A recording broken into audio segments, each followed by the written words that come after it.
From the IB Network and the Box Drop remote studio here in Grand Junction, Colorado, this is Dave Alley, and this is the Adventure Alley Show. Hi, everyone. Dave Alley here for the Adventure Alley Show. Got a few things I'd like to go over today. I've got some entertainment for you. Got some information as far as what's going on in the great outdoors. I hope everybody's had an opportunity to get out in the great outdoors. It's kind of hard at this time of the year, especially where we live here in the desert, because it's been so damn hot. Literally record-breaking days in the hundreds in Grand Junction. Amazing. Don't understand it. Don't like it. I wish it would turn fall quick for many reasons. One, the hunting season is around the corner, and I got some information to talk about that. Also, I've got the 10 of America's top 10 craft beer breweries in the United States, if I can say that, get that out of my mouth. America's top 10 craft breweries. Micro-breweries here in the United States. I want to go over those with you and share that information. Keep bears out. It's bears are getting ready to start fattening up for winter. So I got some information and suggestions on how to proof your bear-proof your home and your car. Also some updates on fires and so forth throughout the region. And I can tell you right now that the fires here in the west, from New Mexico, Colorado, and west, and are into California, are just absolutely unbearable. And we've had more than our share of fires, and we're tired of the hot weather, and we're certainly damn tired of the forest fires or the wildfires. I'm going to give a review on the 2018 fishing review. Hunting season is coming around the corner, and I got some information on dates and so forth on that. I got commentary on the Camping World. Camping World, they're a retail store that does a lot of they sell trailers and campers and accessories, etc. And I've got a commentary on their CEO that I'd like to talk about. And then for fun, 40 songs turning 40. We're going to I'm going to tell you what 40 songs are turning 40 and see if you can remember when they came out and that they're actually 40 years old. And how does that make you feel if you do remember? Oh, my God, that's amazing. And then I'm also going to tell everybody my 70s favorite songs and groups, which is no big deal, but it's kind of fun to share that. Everybody ought to have a list of who they like and what they like and the songs that they like to hear. And I got something about coming out of the closet for my gay and lesbian friends, so that's interesting. And no, I'm not gay, and I'm definitely not a lesbian, but it's a funny story, so I'm going to share that. Vacation places that are overrated. This is exciting stuff because everybody right now is trying to do their last minute vacations and where should we go, how should we do it. There's some places here in the United States plus all over the world that basically are just really overrated, and I'm going to give you those and see if you agree, and if you do, that's fine. If you don't, well, go outside and garden in the nude because it still is World Naked Gardening Year. But if you have any water, you can go out and garden. And here in Grand Junction, we don't have a whole lot of water, so not much is growing. But they're sure growing a lot of pot around here, and I guess that's okay. I really don't care. But they have water for that. Then we got to just a real quick snake story. Where would I be without a snake story for this program? And then I've got a few other little tidbits. The wolves in Colorado, New Mexico, Utah, and Nevada. That's a very interesting story, and I got some information on that that you may find very interesting. And then I've got how to play a cruel joke on raccoons, and it's funny. It's really not cruel, but it's funny. Then I also want to tell everybody about the fun I had going out and saw and visited my Air Force cadet. That my wife and I sponsored back, it's been like 4, 5, 6 years, 7 years ago now, from the Air Force Academy, and what we did out there, and we went to almond picking, so that was great fun. So that's plenty of stuff going on, and that's kind of what the format is today. So here we go. Let's get started. My first thing out of the gate here is cell phones. everybody has a cell phone now. Kids that are 5, 6 years old have cell phones now. I think that's crazy. I absolutely think it's crazy. When I was a kid, we didn't have cell phones. Hell, I didn't have a cell phone until maybe 10 years ago. I don't even remember when I had it, but it was very limited use, and the reason I even had one was because of my past job that I had to be accessible at all times. So phones are here; they're here to stay, which is very interesting. But here's some information that I found out that I was somewhat shocked about. But anyway, I'm going to pass this on. And the question is, how hard would it be for you to give up your cell phone? I mean, I'm sure you've seen polls and people have asked you that question, and people, you maybe even talked about it at the bar at night. Hey, what do you think about that? Well, here's some statistics I think are very interesting. 23% said it would be very hard to give up their cell phone. Actually said they would rather give up sex than their cell phone. Now that's mind-boggling to me. I mean, giving up sex to keep your phone. Well, I guess maybe that might be an answer to some, but I don't think it's my answer. 29% that said that they somewhat would be willing to give up their cell phone, but still are kind of on the fence. And 42% said it wouldn't be hard at all. They would give up their phone in a heartbeat. Now, I think those people are a bunch of damn liars. I'm not going to lie to you. I think these people are saying that because they think that, well, this is a thing to say, and people have too many cell phones and they get in trouble with them, and kids have cell phones and they get in trouble with them. But I think the majority of these people aren't kids. I think that's the people that are saying they would be happy to give up their phone. These 42% are probably people my age, or maybe even lower, maybe even down to the mid 30s, maybe 40. But still, I think it would be damn hard for them to give up their cell phone.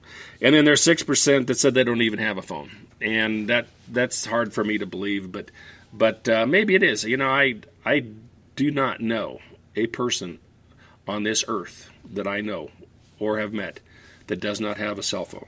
So I don't know what is your take on this. I'd be interested to know. But could you give up your cell phone? What would it take for you to give up your cell phone?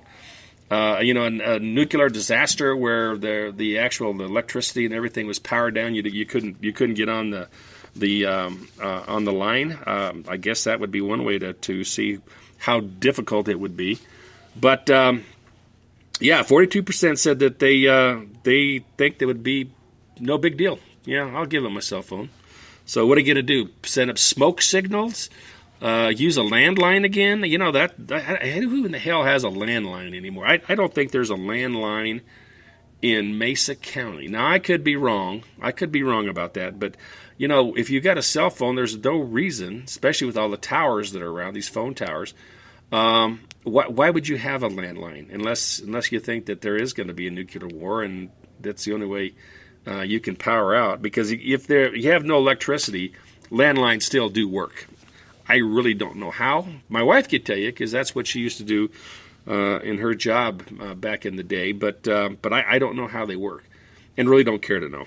But anyway, that's very interesting. They're even putting these towers up now, where even 4 or 5 years ago you couldn't get cell service, which is too bad, because most of these towers you can actually get cell service way back in the boondocks. I mean, way back southwest of Gunnison, back up in those mountains there in the La Garita Wilderness area.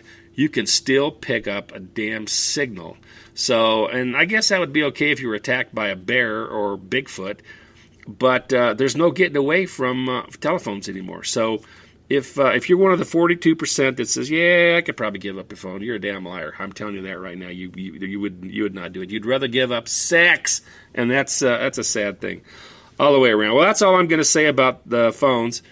I know that my grandkids have them, and 3 out of 4 don't. 3 out of 4. No, 3 out of 4 don't abuse them. But Well, actually, it's 3 out of 5 don't abuse them. The other 2 do abuse them. But what are you going to do? I don't even know how many grandkids I have. God, that's so sad. Oh, my God. Anyway, let's go on before I have a... Oh, hey, there's my bookie. Hang on. I got to see what my bookie has to say. Well, my bookie didn't have much to say. He wanted to know if I was going to bet on the NFL games this weekend and join the Fantasy Football League, and I told him no, and hell no. I quit watching professional football from the fiasco over the last couple of years, and as much as I love the game of football, I'll watch college football, and especially my Air Force Falcons, but I have no use for the NFL, win, lose, or draw, and that includes your Denver Broncos. Anyway, let's get on with it. Speaking of rambling and drunkenness and so on and so forth, again, I can't tell you how disappointed and how frustrated I am, and definitely disappointed and frustrated. Again, frustrated and disappointed and frustrated and disappointed with Nancy Pelosi and Maxine Waters and how belligerent they have become. And they've actually incest of violence. And I think it's wrong, and I think both of these 2 women, if that's what you want to call them, ought to be thrown in jail. And I don't know why that has not happened. If it had been other circumstances with the previous administration, I know damn good and well that if someone like, well, I don't care who it is, somebody from anywhere would have been obsessed with Obama and said we got to do some rioting and let's beat up people and spit on him and this and that, they would have been in jail in a heartbeat. So that's it's kind of sad how this country is kind of leaning that direction, and I'm hoping that there's enough people who would have at least a little bit of sensibility and common sense to first of all not to believe that rhetoric, and second of all to be more responsible and not get wrapped up with violence and protesting like that, with throwing rocks and spitting on people, etc., etc. It's all right to disagree. I don't have a problem with that, but violence that's involved, no. So Maxine and Nancy, get off your vodka in the morning and sober up and do the right thing. That you haven't heard from Hillary Clinton lately, so I think maybe she went into rehab. I don't know. That's kind of what I'm thinking. I went into the rehab because, boy, she was drinking like a fish there towards the last 3 or 4 months. So anyway, that's enough said about that. Well, I'll tell you what, maybe we ought to take a quick break, and then we're going to come back, and I'm going to share with you the America's top 10 craft breweries, micro-brew beer makers in the United States, which was according to, let me see, I think it was... Men's Weekly. I think they had this actual study on it. So anyway, I'll be right back and we'll talk. I wish it was 5 o'clock so I could start drinking, or 3 o'clock, but it's not. It's 12 o'clock. Well, hell, it's 12 o'clock. I guess I can start drinking now. Hang on, we'll be right back. Hi everyone, this is Dave Alley of the Adventure Alley Show on the IB Network, inviting you to join me every Thursday at 3 o'clock and then again at 9 o'clock for a show on the great outdoors. I will inform and hopefully entertain you on everything outdoors, such as ideas on camping, fishing, hunting, as well as reviewing local microbreweries and sports bars. Also, please follow me on Twitter at Adventure Alley or email me at adventurealley@ibnetwork.us.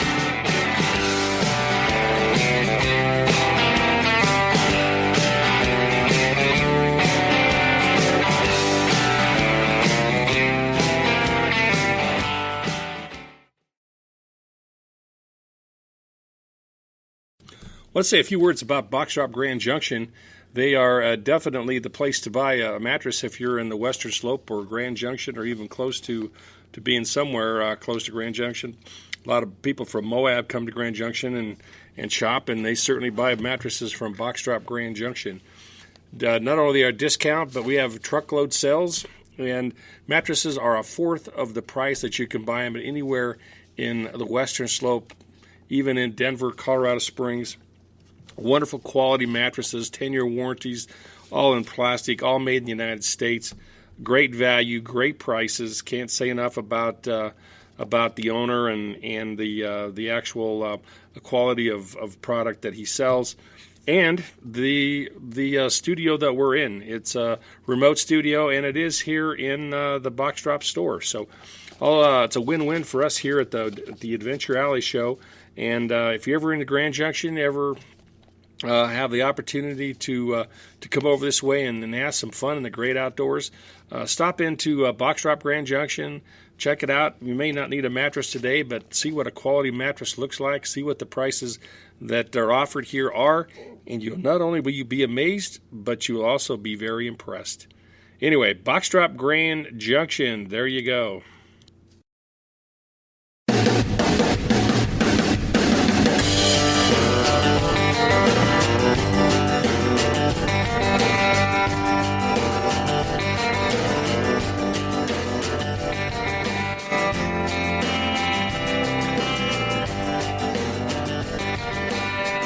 Hi, everybody. Welcome back. Dave Alley here for the Adventure Alley Show. Hope everybody's having a great week, great day, great month. It certainly has been a hot one for sure. But we're almost out of the woods. I'm understanding from the weather people here in the western part of Colorado that we only have a few more weeks of this really ridiculous hot weather, and then it may start cooling down a little bit so you can actually go out during the day and enjoy yourself. However, with that being said, I was out last Sunday walking around about 4:30 in the afternoon, which is the hottest part of the day here in Grand Junction, when it normally hits 100 degrees or above. And actually, I was walking around and didn't break out into a major sweat or really notice the heat all that much. Now, granted, I was in the shade a little bit, but maybe I'm getting acclimated to this weather. Maybe I'm like a big old snake, and feeling the heat is better for us. So, but I think one thing about this heat, my joints don't hurt as much as they do when it's really cold. So, I guess there are benefits to everything. So, just that's another thing about another 6 months coming up, and all my joints will be hurting, and I'll have to be smoking a joint. I'm just kidding. Just kidding.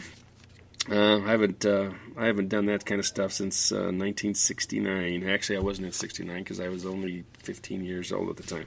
But it doesn't make any difference. I'm just kidding about that. But let's talk about another buzz that you can get, and that would be from drinking beer. And I'm talking about literally about craft beers. Now, there are a ton of breweries, craft breweries, micro-breweries, people brewing beer in their basement breweries all over the country. And this industry is taking the United States by storm, and by that means is everybody loves to drink beer. Now, you're saying to yourself, well, maybe a lot of people don't like to drink beer. Well, I don't know, unless they're of not drinking age, that they don't like some kind of beer of some sort. Now, granted, my wife doesn't, she's not a big beer drinker, but then, she nips at the old wine bottle, so, and I don't drink wine, so I guess that's a trade-off. But anyway, but here are the top 10 breweries, and this was from Men's. Let me see, where was this? Men's Journal is who put this out. They are the ones that did the research on this, and actually went and gave put out the survey and came up with the these breweries that they felt were the best in the country. And it's amazing because America's best beers and brew houses are no longer limited to the Pacific and Northwest and cities, out of North Carolina like they have been for years and years, and even maybe a little bit up in the Great Lakes area. But that's kind of where this all took place, was where it really took off, was in the Pacific Northwest, Portland, Oregon, Seattle, Washington, up and down the northern coast there, and so forth. But now there's some other breweries that are getting some actual some copy, and that's good to know. And it's nice to see other parts of the country coming on strong because, like I said, everybody likes to drink beer, but it's always nice to taste something different than what's already out there. And my God, there are a zillion types of microbrewers out there, and I like a lot of them, and a lot of them not so much. But it's better than drinking turpentine sometimes. That's what my dad used to say. But anyway, one of the new breweries that just popped up here in this survey was a 6 Points Brewery in Brooklyn, New York. Now, you think of Brooklyn, New York, you don't think of a real big beer drinking area. Brooklyn, you think of, the Yankees or I don't know who played. I guess Babe Ruth used to be a Yankee. I don't know. But Brooklyn, you think of a tough, rough and tough place with a lot of New York is there that talk funny and that are tough. But a lot of them drink beer, and a lot of them were from the Irish descent. But I'm not sure that's the case anymore, especially in Brooklyn. But it doesn't make any difference. But anyway, the 6 Points Brewery it was founded by a gay, and I'm going to talk about the gay and lesbians here in a few minutes. That's quite good. I've got some friends that gave me the business about that, and they are lesbians and they are gay. So, but they're wonderful people. I love them a lot. But that's neither here nor there. I got completely off target here because I'm laughing about. But I'm going to share that story with you too. But this brewery was founded back in 2004. And it's six-pointed, and it's become one of Brooklyn's most beloved institutions.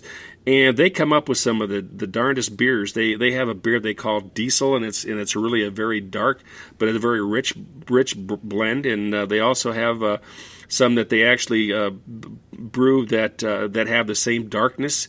And they also throw in a little bit of the IPA in it as well. So interesting kind of stuff, but it's one of the most remarkable stories as far as where it's at in the country and the kind of beer that they make and the popularity of the actual of the brewery. Mainstream in this the Mainstream Brewery down in Durham, North Carolina. See, now North Carolina was always a big draw for these kinds of breweries. And actually, I think one of the first and one of the mainstream, and we're not talking about Full Stream, which is the name of this one, but they actually came out of North Carolina. They were one of the those old hillbillies out there. Instead of making bourbon, they were making those microbrewers. But anyway, Full Stream in the Full Stream Brewery in Durham, North Carolina. And the guy that owns this has had the brewery open now for over 10 years, and he comes up with some great ideas. He uses ingredients in his area to brew beer, and we're talking crazy stuff like he's using some sort of an heirloom grain that that's only grown in that particular area for his particular kind of beer. And it's very popular. So anyway, the guy's name is Sean Wilson, and I don't know Sean, and I've never drank any of his beer. But according to this survey, he's got one of the fastest growing and most popular breweries in the United States. The next one is the Linden Street Brewery in Oakland, California. Now, if you guys have ever been to Oakland, California, you know that that's not one of the most prestigious places in California, especially along the coast there with San Francisco. I went across the Oakland Bay Bridge one time back in the late early 80s, I guess it was, and it was scary then. And I don't know how it is now, but I certainly don't think I'd be spending a lot of time in Oakland. That's why the Raiders want to move to Vegas, and I don't care anything about them either, so that's neither here nor there. I don't even know why I got off on that. Anyway, Linden Street Brewery in Oakland, California. This is a brewery. They're trying to get back to the old style of California brews, where the actual beer is lager beer, and but they're using some modern equipment and modern brewing techniques that they focus in on to give their brews a kind of a twist. But it's very popular in that part of California, literally all the way from San Francisco all the way down to Los Angeles and thereabouts. So if you ever get out to Oakland, and if I tell you to pack a gun, I don't know, be safe if you can't pack a gun. But try it. And if you ever see anything made from Lindell Street Brewery, give it a try. Any of these breweries, if you see anything from these, give them a try. The next one is the Hopworks Urban Brewery or Hub in Portland, Oregon. See, now Portland, Oregon is another, literally a hub of all this brewing that's going on. And not only do they have a brewery, but they also have a huge restaurant in this particular building that they serve sandwiches and soups and pizzas, etc. Again, I have never been in this brewery, but I've been by it, and next time I go to Portland, which is going to be sometime this fall, I'm certainly going to go in and try some of their beers. And they've got some famous stuff in there, that stuff on the walls, memorabilia and stuff from years gone by, days gone by, from not only the Columbia River, but also some of the stuff they used to, other breweries that were in the area that are no longer there. So that's kind of cool. They have a tasting room, and they make like 45 different types of beer. So it's on everybody's radar for sure. The next one is Dogfish Head Craft Brewery in Milton, Delaware, and they have 20 styles of beer, if I can get that out, and they say that they have the most experienced brewers. I guess they're brewers. Is that right? In the United States, and they've gone all over the world to get these people to help them come in and brew their beer. And most of the beer is dark, but they're one of their famous beers that they brew. It's called Chocolate Stout Dark Beer, made from organic Mexican coffee, St. John's wort, and roasted chocolate. I don't know what St. John's wort is, but it certainly doesn't sound like something I would want to drink. But then again, if it was between that and turpentine, yeah, I may drink it. So anyway, if you're in Delaware, take a look. The next one, a Flying Fish Brewery Company in New Jersey. Cherry Hills, New Jersey is where this one's at. Their claim to fame is their long heritage of brewing beer, family brewed beer, that now is really coming to the forefront just because of the microbrew popularity. So they've got a lot of different things that they use as well as far as ingredients is concerned, and most of it they say is from around the local area. So if you're in the Garden State and you get thirsty, go on up and check out the Flying Fish Brewing Company in Cherry Hills, New Jersey. By the way, there's no fish in their beer, just so you know. Half Moon Bay Company in Half Moon Bay, California.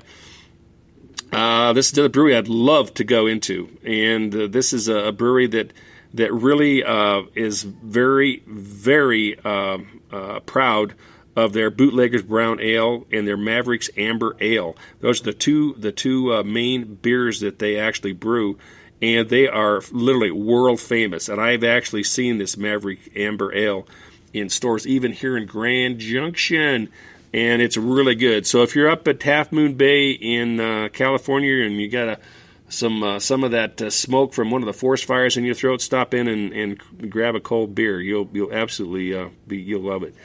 The next one is Bell and number 8217 Brewing Incorporated out of Kalamazoo, Michigan.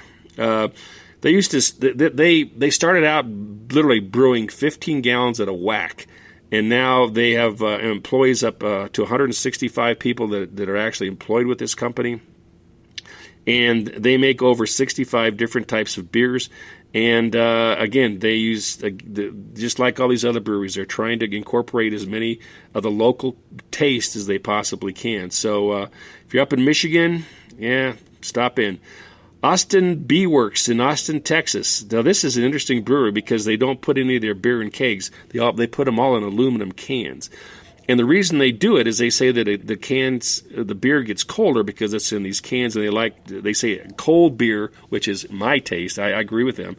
A beer tastes better when it's cold. Now, some beers, or not so much, especially if you're over in Ireland and you're sitting next to your old uncle who doesn't have any teeth, and he's swigging down on one of those pints of Guinness, and it's kind of warm. It doesn't taste all that good. But again, he's like my dad. He'd rather probably drink that than turpentine. But come on, do something with those teeth. But anyway, they're out of Texas. They've got some German style beer that's basically their claim to fame, and it's in all the bars and restaurants all over Austin, Texas, and in southern part of Texas, even further down around San Antonio. Fall City Beer, Louisville, Kentucky. This is the last one on the list, and this one actually dates back to 1905, but it kind of went dormant there for a while during Prohibition. But they jacked it back up in 2009, and the local people basically put this brewery back on the map. So again, they have some nice beers from all variety of from IPAs to pale, or not to pale, that's what an IPA is, but also some stouts. And again, they try to use as much as they can from the local economy. Oh, there's my bookie again. Hang on, I got to see what he's got going on. Hang on. Jeez. Need to take a break. Be right back. Hi everyone, this is Dave Alley of the Adventure Alley Show on the IB Network, inviting you to join me every Thursday at 3 o'clock and then again at 9 o'clock for a show on the great outdoors. I will inform and hopefully entertain you on everything outdoors, such as ideas on camping, fishing, hunting, as well as reviewing local microbreweries and sports bars. Also, please follow me on Twitter at Adventure Alley or email me at adventurealley@ibnetwork.us.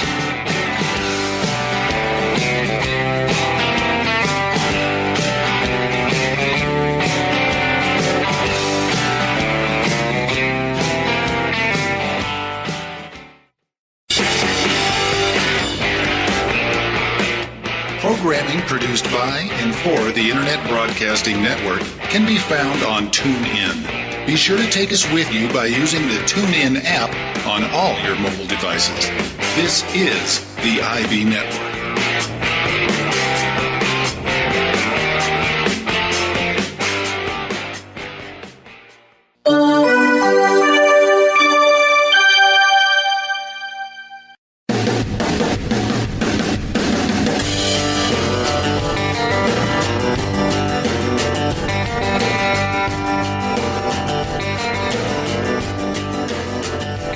Hi, Dave Alley here for the Adventure Alley Show. Sorry about that. My bookie just doesn't seem to get it in his head that I can't talk to him this time of the day. But anyway, he said he had a hot tip on some big fight coming out in Las Vegas here shortly. But I don't bet on fights because I don't know anything about them. But it doesn't make any difference.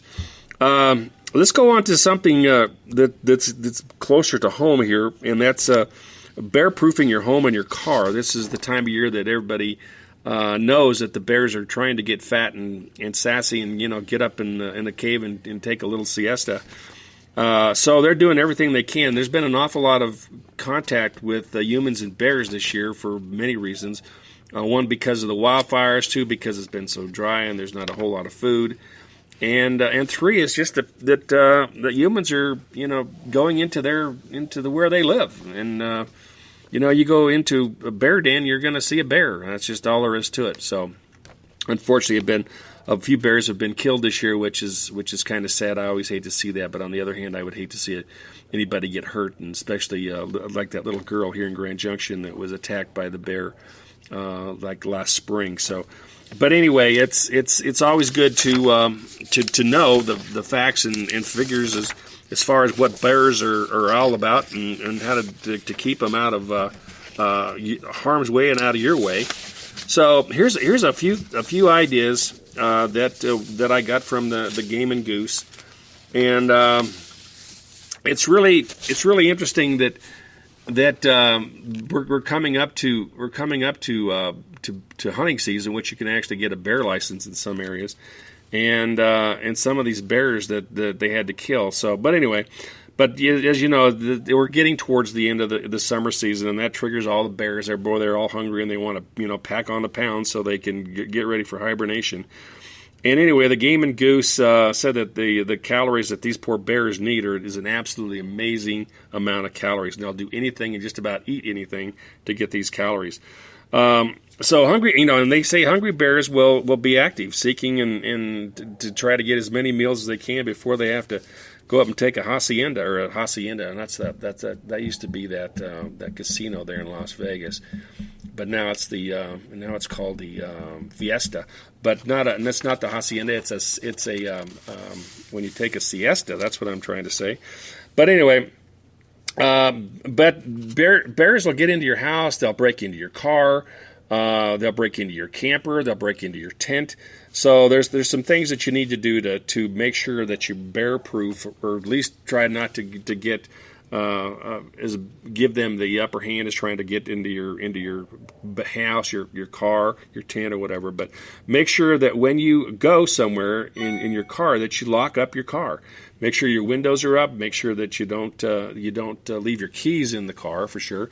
Make sure all the food is out of your car. Now there's a lot of people that that leave food in there, or they go hiking and leave a picnic basket or in there. Well, now you're just waiting, or you're just asking for trouble. And some bears have been known to literally, if you get the window down a little bit, literally break the window and get in there and eat your lunch. So. But keep your doors locked and park somewhere where there's other cars around and there's more activities. Maybe it'll keep the bears from breaking in. And the bears will even eat gum, and they'll eat candy, gum, air freshener, trash, hand lotion, lip balm. They don't care. They'll eat anything and everything that they think that may give them a little bit of fat. And also, when you're at home, close your garage door. Especially that means here in the rural areas like Grand Junction and so forth. There have been plenty of times that people have come home from work, or they get up in the middle of the night because they hear something out in the garage, and the garage door is open, and guess what? There's a bear in there. So make sure that your garage door is locked, or at least shut. I don't know if you can lock a garage door. I guess you could. I've never locked a garage door, but I guess you could lock a garage door. But if you can, lock it. If you don't, if you do lock it, make sure that you unlock it before you try to open it up. That's if you got an electric opener. Here's something that I never thought about. Remove tree limbs that might provide an access to upper level decks and windows in your house. Now, bears are known to be climbers. Matter of fact, they are some of the best climbers in the world. Bears are. So make sure that they don't have an access through a tree or something to get up to your upper level of your house. Because typically people don't lock their windows in their upper stories and so forth. But if you do live in bear country and you do have an upper level, make sure you lock them and make sure you cut the tree limbs around them so that they can't get up there. Replace excess levered style door handles with good quality round doorknobs. Bears can't open a round door open a door with a round doorknob, but they can if you have a lever type action. Now all of the levers and so forth, or the doorknobs in our house are all lever action. But I also have a lever action shotgun, and well, actually it's a 253, which I could scare those bears off with that as well. But my point is that a lever style door handle is easier for a bear to get into than a round doorknob. So if you're in bear country, use the round doorknobs. Don't leave trash overnight outside. That's a given. I mean, how many times they've been pounding that into our heads, the Game and Goose. Don't store any kind of food in an outdoor locker, garage, or a flimsy shed, or underneath your deck. I know a lot of people that they store crap like their barbecue grill or even their sacks of trash or their garbage cans underneath the deck because it's unsightly, that kind of stuff. So they put it underneath so people can't see it. So anyway, just a forewarn. And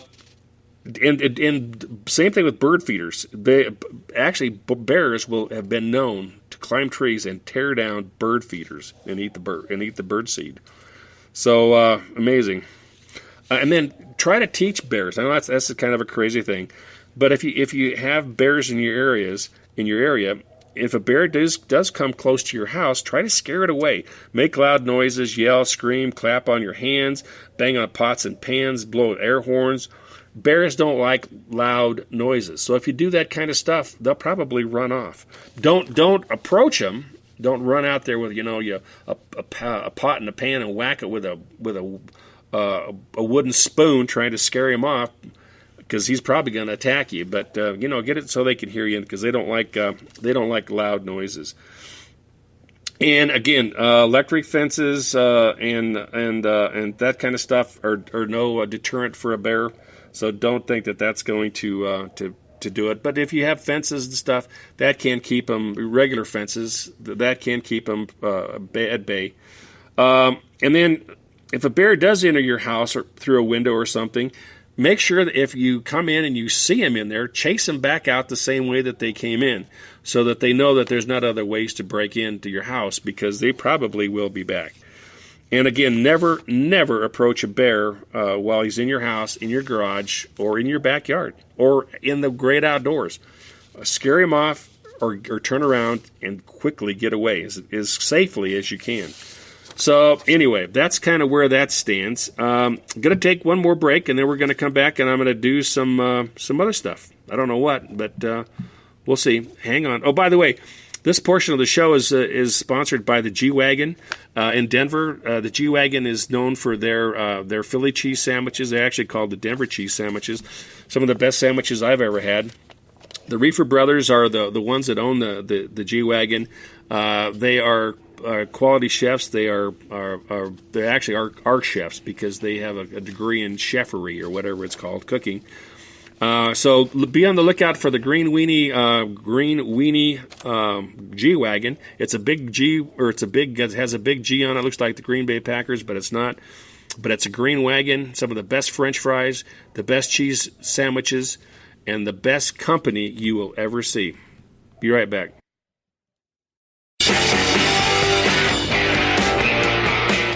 Programming produced by and for the Internet Broadcasting Network can be found on TuneIn. Be sure to take us with you by using the TuneIn app on all your mobile devices. This is the IB Network.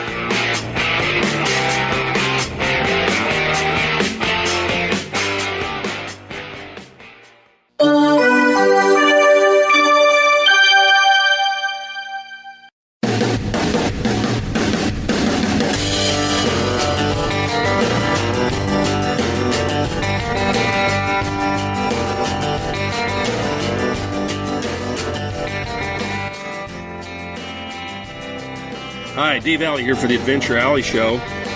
We were talking before the break, and as far as the bears are concerned, and just so you know, with all the wildfires around, if you do go out to the great outdoors, and I hope you do if you can, if the smoke doesn't drive you away, and you do see other animals out there like fawns or calves or something from other species, do not approach them and leave them alone, because they'll get through it. I mean, animals have a knack of knowing what to do when there's a tragedy, and certainly when there's an emergency. So leave them alone. Leave them alone.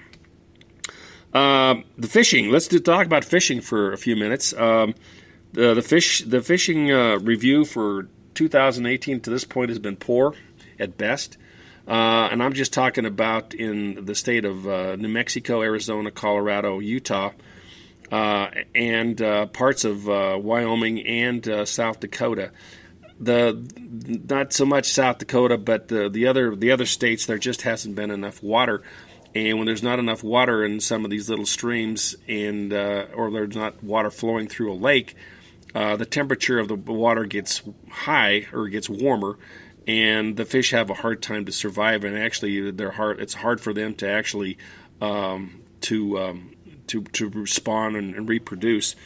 So it's not been a very good year for fishing. Now, some spots have been better, but most of the streams here in Colorado, Utah, and Arizona have been really poor because of the lack of water. So it might not be a good idea if you're going to go out and want to wet a line. Go to a lake or something, or a reservoir, where the water levels will still maybe a little bit lower, but the water temperature, if you go a little bit deeper, will be a lot better, and you can have some good fishing activity at that particular time, and the fish will taste better when they're cool like that and coming out of a cold pond instead of a halfway warm little stream. So anyway, I'm hoping that next time that we talk about the fishing review for 2019, that I'll have a much better report to give you than what I have today. But geez, there you are. What are you going to do? So anyway, this is another thing I want to get off my chest. The CEO from Camping World, which is it's a major RV store, and they sell all kinds of trinkets and supplies for RVs and trailers, etc., etc. He came out. I wish I could remember this joker's name, but I don't. But he came out a couple of weeks ago and said, and I don't give a damn what side of the fence that you come on, but you should never, in my opinion, being in business, ever come out with a stupid statement like this. But he said, to all Trump supporters, frankly, don't shop at my business. And he said that he made that statement because of the Charlotte riots back in about a year ago, actually, when it was. So I don't know what side of the fence that you guys are on, and personally, I really don't care. But this guy's a complete idiot. I don't think Trump did all that bad thing. What he said, that, and what he meant. And if you would have got the full story, you would have seen that he wasn't supporting the white supremacists down there in Charlotte, or he wasn't supporting the people that were rioting on the other side. He was neutral. But for this jerk to come out and say not to come into his stores and shop, that just sums it up. I'll never go back into one. I go in there and buy stuff for my porta toilet. That's the chemical stuff that you put in. I'll never go back into one of his stores again. And matter of fact, I've got a bumper sticker on my trailer that says not to shop at his store. Now, he tried to make a statement, I think, like Dick's Sporting Goods did when they got rid of all their guns and ammunitions. But, there's a lot of people that have campers. There's a lot of people that have a need for the stuff that he sells in his stores.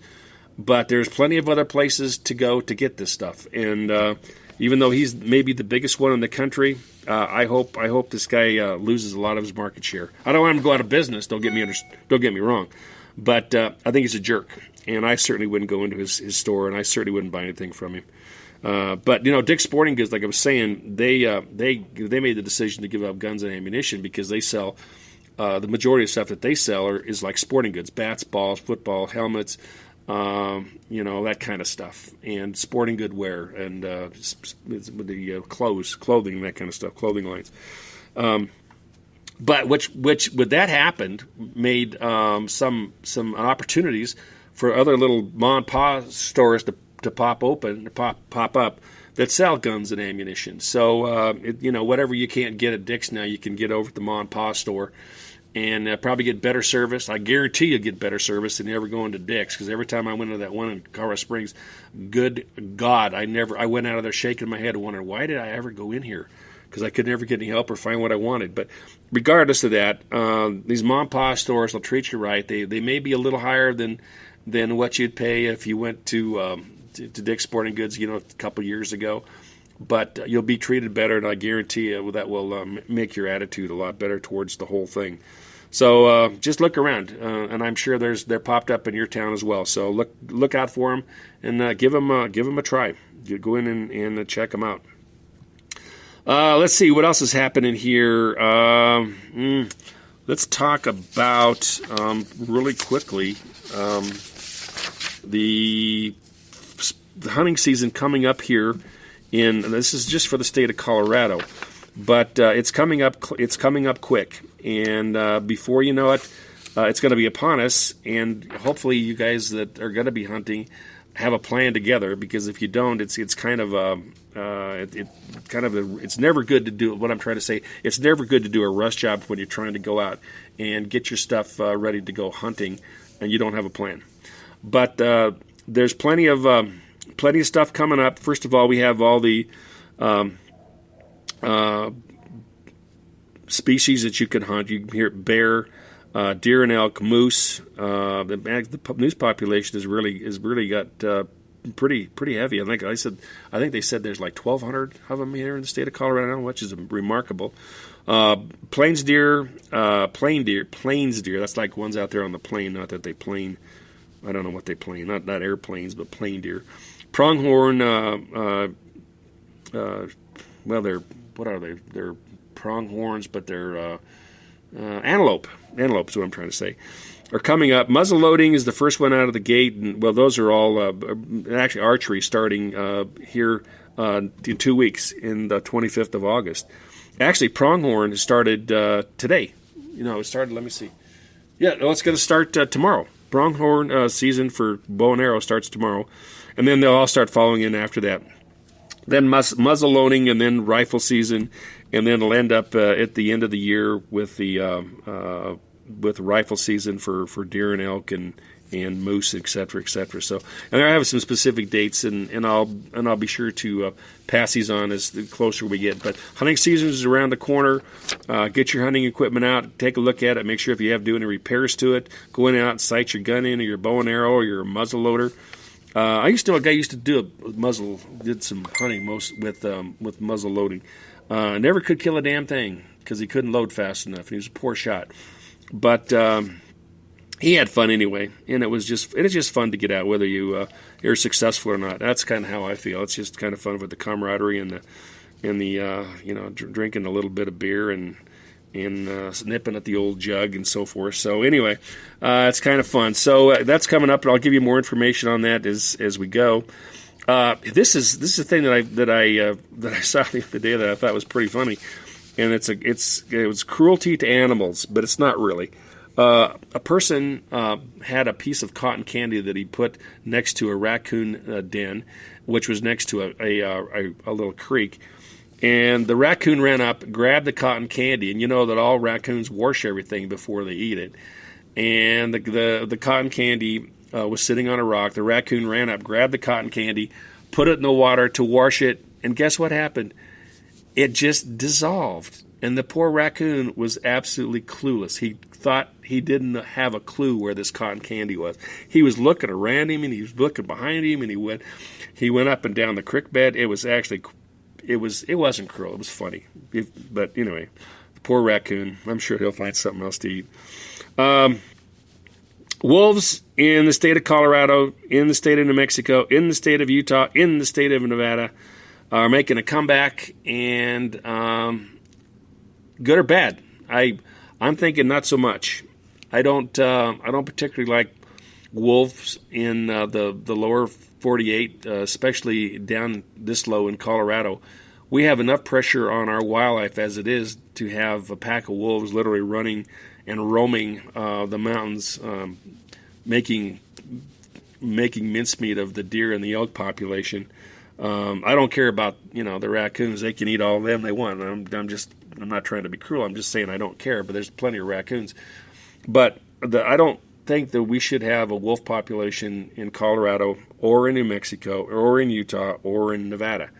So I don't have any say for New Mexico, Utah, and Nevada, but I do have a say for Colorado, and I say no. And I think the game and goose is probably leaning my way.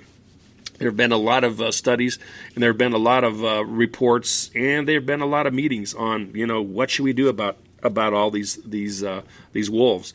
Because there have been some spotted, and they said there was actually some been spotted here in Colorado up around, I think it's up by Fort Collins, up in that area somewhere, like Red Feather Lakes and maybe around Rocky Mountain National Park. But anyway, that's neither here. That's my own opinion. But yeah, wolves are coming back, and once they get started and they are in. Unless you actually have a way to get in and actually trap them or harvest them, shoot them, they'll reproduce like a bunch of rabbits. A mother wolf will have 5 or 6 in the litter.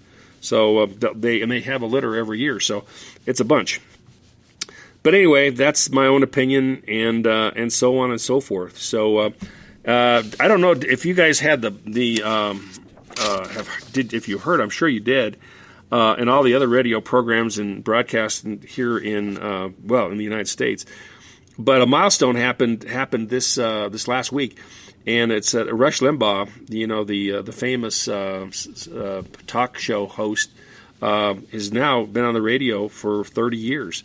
And that's remarkable. I mean, being in this business for 30 years, any business for 30 years is remarkable, and still as popular and influential as he is in this country. But anyway, but there's been a lot of hubbub about him being 30 years, people congratulating him and throwing accolades his way and so on and so forth. But he did get a scare this last week as well when he heard that Whoopi Goldberg, the daytime drama queen from The View, mistakenly said that she was carrying Limbaugh's baby. Well, what she really meant to say was that Limbaugh was a big baby. But anyway, they got that all straightened out and had a big laugh about it. But somebody asked Rush and asked him, "Hey Rush, what do you think about the misunderstanding about Whoopi Goldberg saying that she was carrying your baby, but really it was just that you're a big baby?" And his comment was back. He says, "I didn't know that water buffalo could speak." So actually, I don't think she's a water buffalo. I think she's a big fat 450-pound hog from down there in Texas. So with big old teeth and a big old snout and ugly, just ugly, just one ugly woman. She's just an ugly, ugly woman. But that's my own opinion. So anyway, let me see. What else do I have here? I don't have enough time to go into my 70s songs and groups, or the 40 songs that are turning 40. I got to have some time for that, so I'm going to save that till next week. Oh, I got to tell you about my gay and lesbian deal. I've got friends and had them for a long time that are gays and lesbians, and we get together periodically, and every time we have a barbecue or something, they come to town. We get together. Just they're wonderful people. Love them. Anyway, they heard the broadcast that I was talking about, the moon landing back in 1969, and that where I was, and I was painting my brother's closet in Denver at the time, and I think I was only 17 or 15. I don't know. It doesn't make a difference.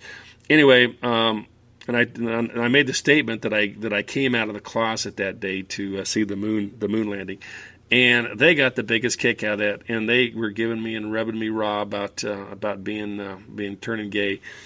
And I said, I'm not gay, and I don't have any problems with gay people or lesbians because I love you guys.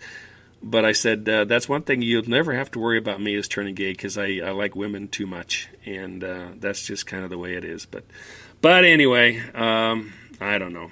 It's funny, and they got a big kick out of it. And actually, those two lesbians, they can outdrink me 3-1. I'm not kidding you. And I don't know, they're good people. I love them. Anyway, I guess I better wrap it up. So anyway, I guess I will wrap it up. I guess I don't have any other choice. But anyway, for the IB Network, my studio engineer Tim Wacker, my equipment engineer Carson Breeze, my AT engineer Blake Olson, this is David Alley saying, go out in the great outdoors because you only live once. This has been an Against the Grain production. This is the IB Network.